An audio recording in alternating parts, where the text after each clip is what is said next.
before I go chopping all this mess off, got a heavy-duty hydraulic winch, hydraulic package, and that powers that winch along with these cylinders on the back. Okay, you come over here to this valve bank, and I took the handle off, but you put the handle back on there and you push and pull, and it lowers and raises the last 4 feet of the trailer all the way to the ground. Comes in handy for driving things up instead of having to break your back pulling rails out and sliding them back in, or possibly losing them. And if you got something that extends beyond the tilt point, you can raise the whole thing up despite its weight with the pull of the lever. I did this a long time ago, the welding stuff on it to make it practical for what I needed back then. Now I don't need it for all that. Started out as a 14-foot trailer. We're gonna chop all this mess off, and I'm planning on taking this to Virginia, so I gotta get new tires. These are not in the best of shape. I need to grease the axles, and I'm missing a grease cap. Yeah, I'm missing a grease cap right there. Hopefully I can do quite a bit of damage in the next couple hours. It's once again a 14-foot trailer. I just got to get that big old hydraulic motor off the tongue of it, get this valve bank off, get the plumbing out of it. It'll look decent.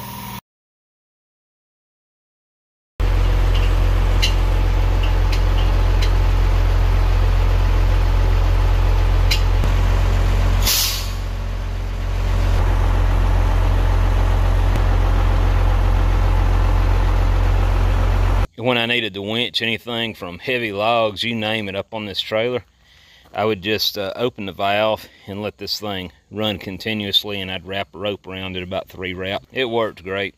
Well, I was too cheap to buy a valve for this, so I made one.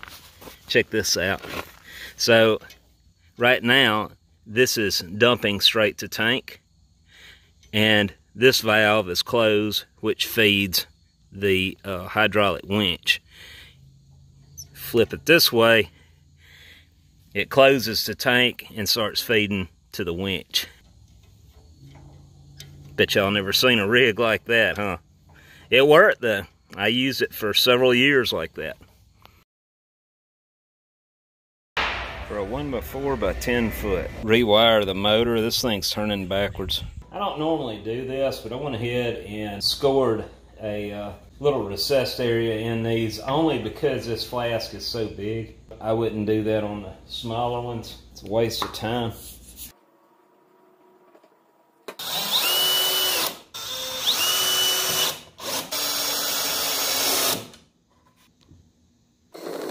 Alright, so I'm going to have to weigh these down some. They got a little spring to them. It's not enough to really hurt anything.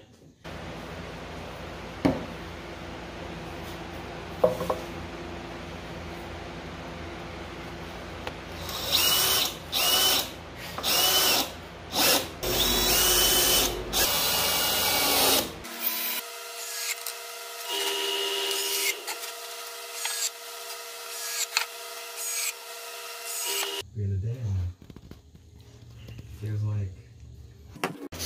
Thought I'd show y'all some of these old match plates. It's kind of hard to see, but these are eagles. I've got a big eagle here.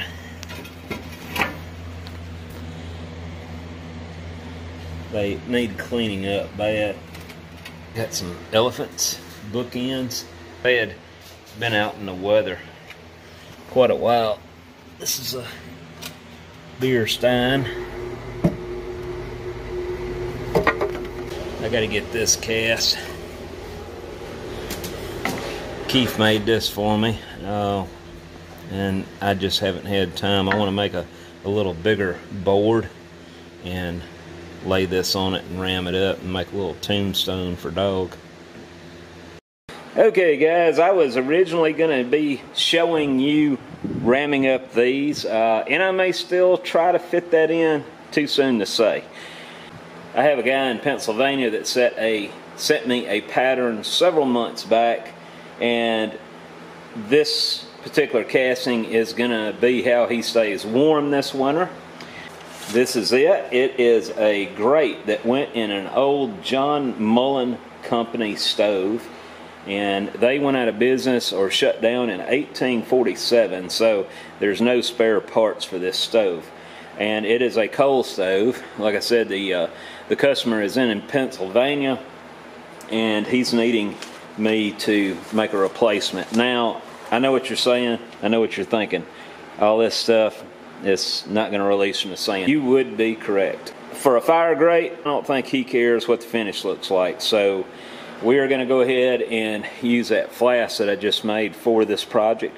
And it just so happens that that flask is big enough to go ahead and use for the griddle that we tried several weeks ago, and I gave up until I said I'm going to have to make another flask. So we will be able to utilize that for this job and that. And at this time, I hear my wife coming back up. She had to go to town and get the gator tire fixed.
You Dollar and Jake.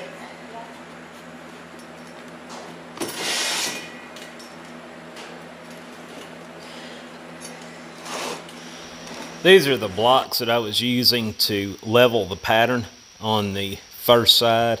Because there are some lugs or hemispheres that are sticking out on this side, it needed to be level where those were up in the air. So I'm coping down now, making a gradual bank all the way down to the parting line, and here I'm inserting screws.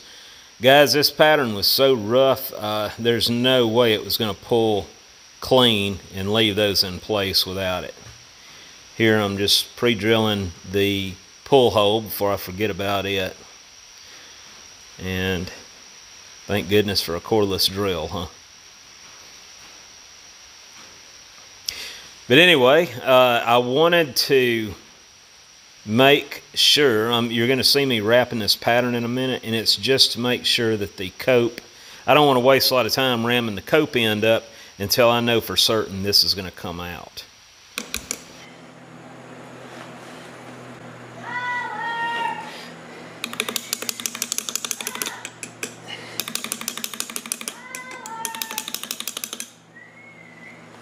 Alright, so I got negative draft all over this thing.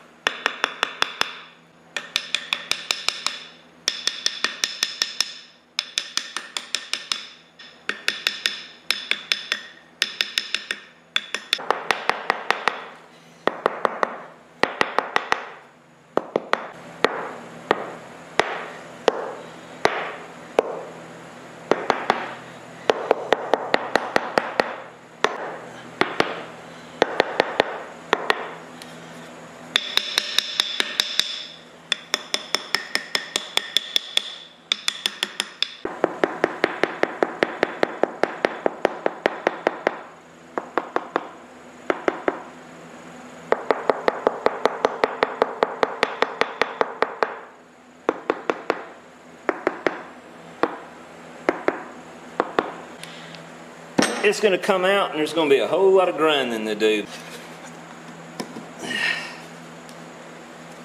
I'm not going to worry about cutting keys in this.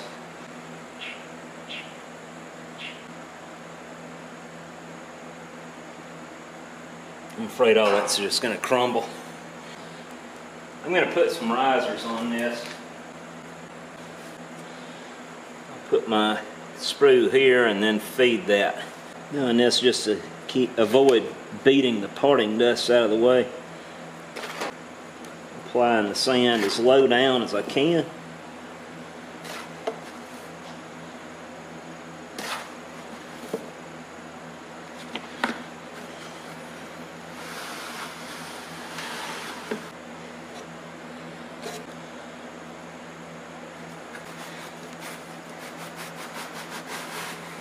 I don't want to hit too hard here because I do have risers that are right under the surface.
Well, we got some crumbling going on. A lot of grinding to do.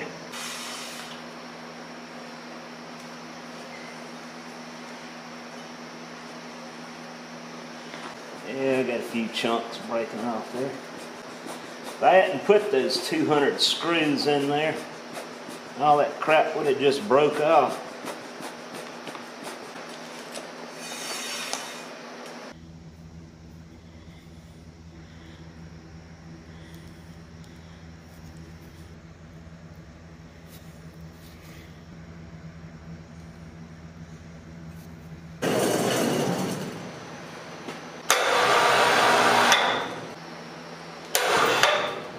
I'm going to fill that hole in where I don't have any internal fires down in that, and the iron spills a little bit.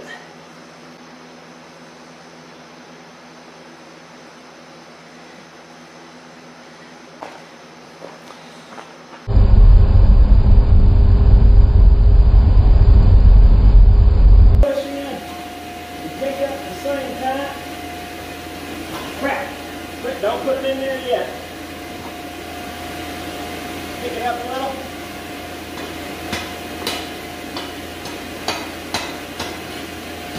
Alright, we'll go in there. Alright, now, let's try it again.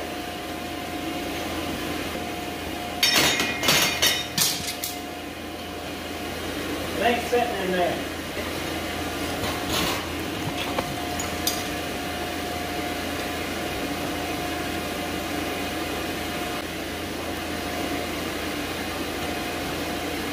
Once I get it poured, alright, now I'm going to start dumping.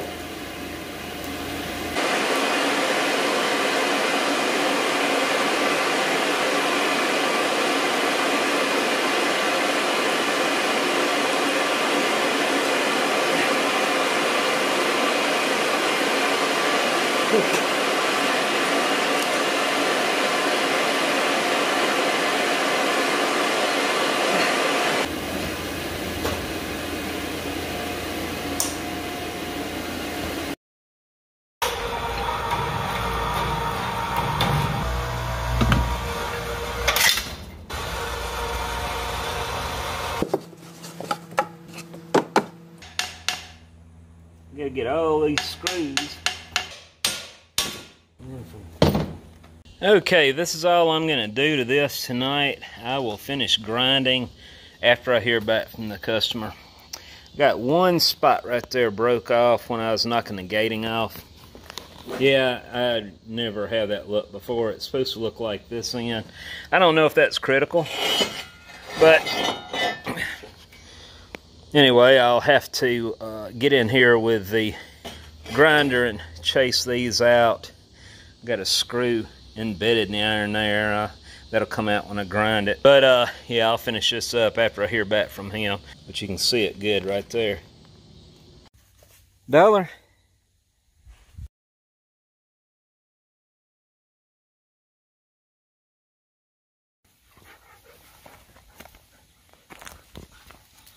Did you do this?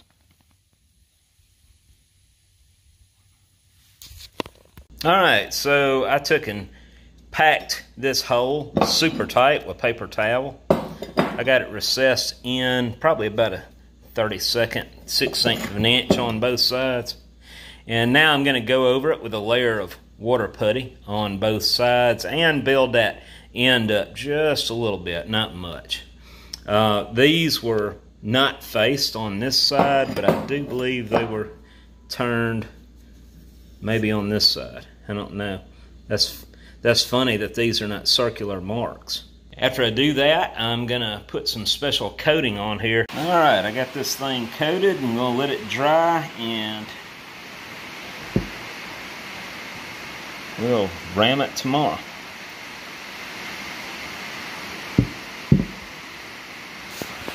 Alright. Well, the coating came off here, but that's alright. We have a convex and a concave side. We're going to start with the concave side down, because if we try to put it on the convex side down, it's going to wobble all over the place. So we're going to start it off right here. I think I want to position this about right here. I'm going to turn the spokes 180 degrees apart, because I'm going to have a riser here and here. I'm just going to come in at 180 degrees apart on each side. Now, once I get done with these castings, we got to have 6 of these. So, with that said, I'm going to take the castings that I make, and they're going to go to Keith Rucker. He's going to face them off and drill them. I don't think they're going to need to be turned on the outside. You're going to have to make a false drag because of this. So I'm going to go ahead and create my parting line, which is going to be following this tangent point on this radius. And it's also going to jump over here, and it's going to be in the mid part of the rim.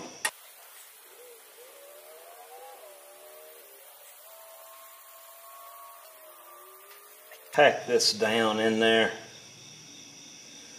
best I can, where it doesn't keep caving on us as we round the upper part. It's 75 degrees out, really nice. I'm getting kind of a late start this evening. I had dinner with my wife. We're going to capture the rim as well.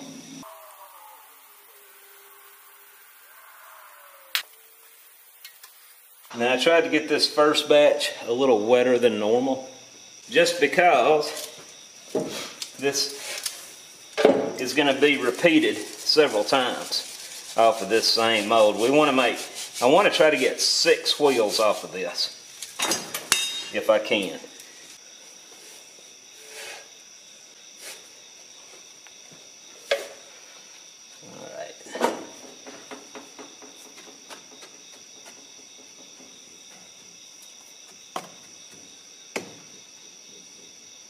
I'm still trying to get all my tools put up from the Soulé event 2 weeks ago.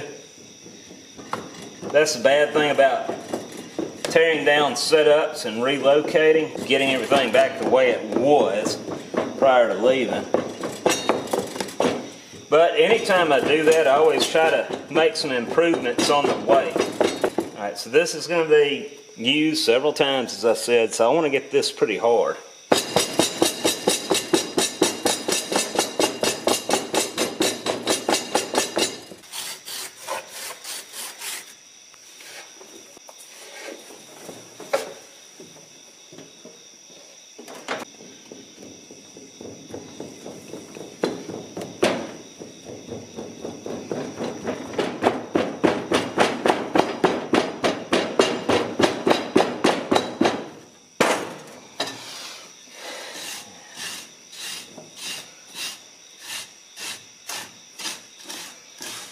Since we've got a cast iron piece here in this mold, I am going to take it and the board together and stand it up on the edge.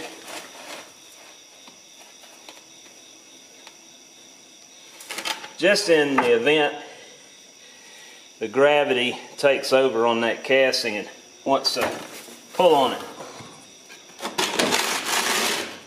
We're going to start off by coping down on the outside just a little bit.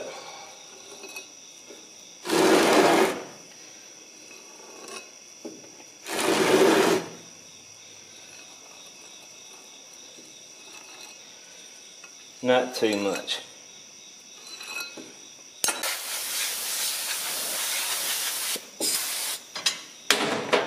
Now we're going to coat down in the middle. I'm going to be careful not to take my coatings off here. I'm going to stand this up for a second, get the excess out of the way.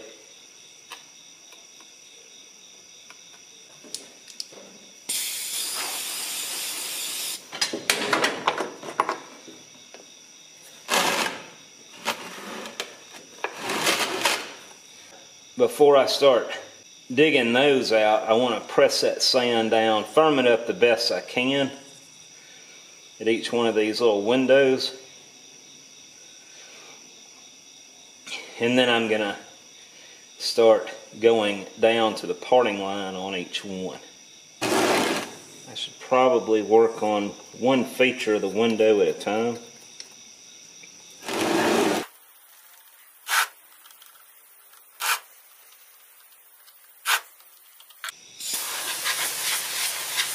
Now let's do the same thing just on this side of the leg. On each spoke. The cleaner the parting line, the better. The faster we'll be able to move with the other flask. Alright, so I'm going to use my bellow. I started blowing water just then.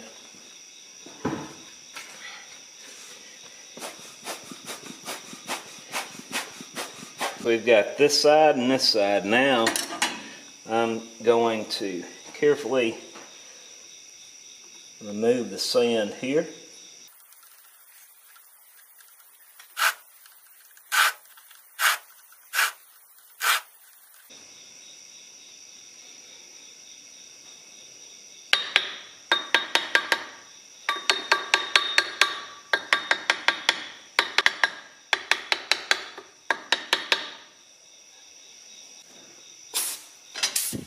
We're going to coat down a little bit more on the side.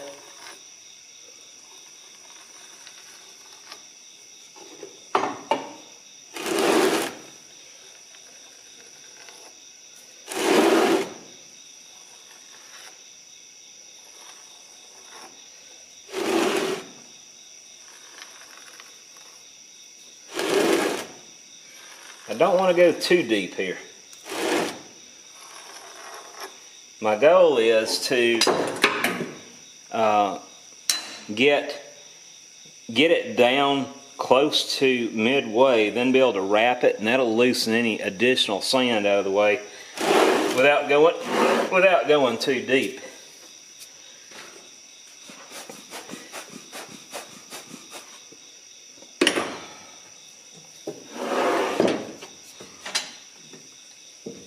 Put a little more dust on it where I can see what's going on.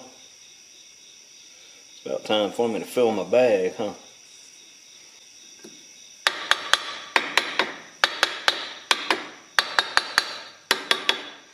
When I can actually see when I start vibrating good, I'll have all the traces of powder along the surfaces here.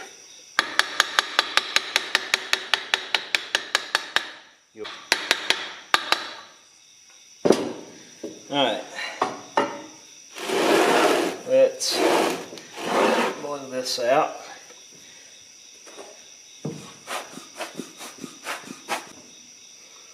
And test it. I'm going to go ahead and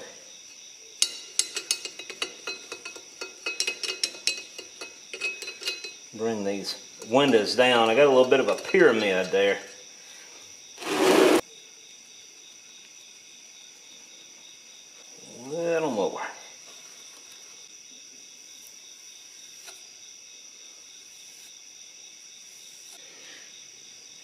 The closer we get, the less trouble we're going to have on the actual mold.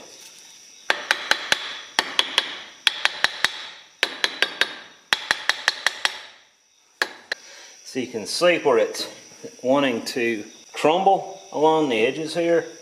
That's a good thing in this case, because it's creating the actual parting line when I do that. This is what I was talking about. You don't want to go too deep on the first round, because as you go down some to give it relief, it will make its own parting line. Much cleaner parting line.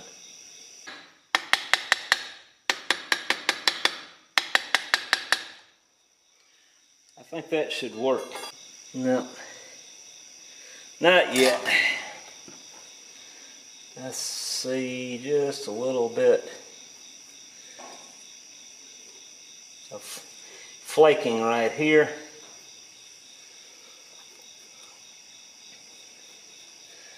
Yes, creating the false drag is a little time consuming. Alright, so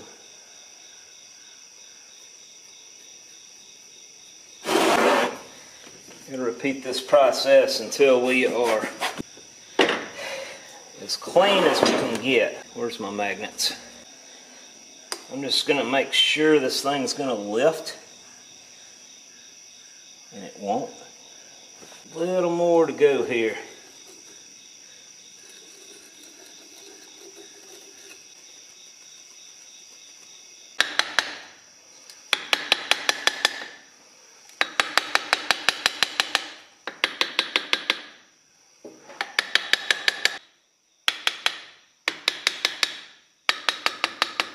Before I forget, to make sure we have proper orientation of this, I'm going to take these numbers and I'm going to put just a little scratch line right there to keep our clocking right.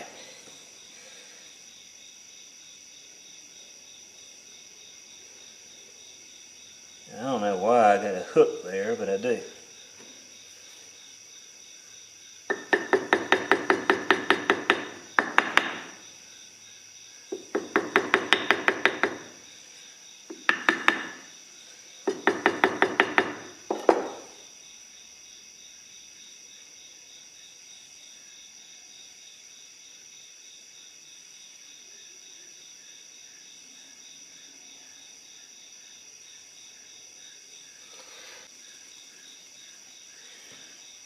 blow any loose sand out of there.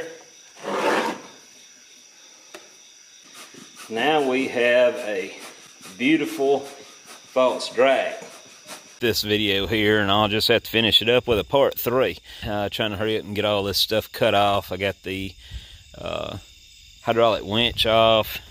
I want to thank SUHNER Grinding for all their help with the abrasives that I use. Would you believe I only use, and I did a lot of cutting, guys. I use one cut-off wheel, and I used it all up, of course, but the grinding wheel, I can't even tell I've wore it down yet. And I still have a little more to go, but yeah, we'll have this thing ready to roll soon. I'm gonna go ahead and put new lights on it, get all that fixed. We're gonna try to do that tomorrow. Anyway, I hope y'all enjoyed the video. Sorry for skipping here and there and going all over the board, but that's actually what's happening right now. I'm not able to stick to one thing at the moment. But I hope y'all have a good remainder of the weekend, and I'll talk to y'all later.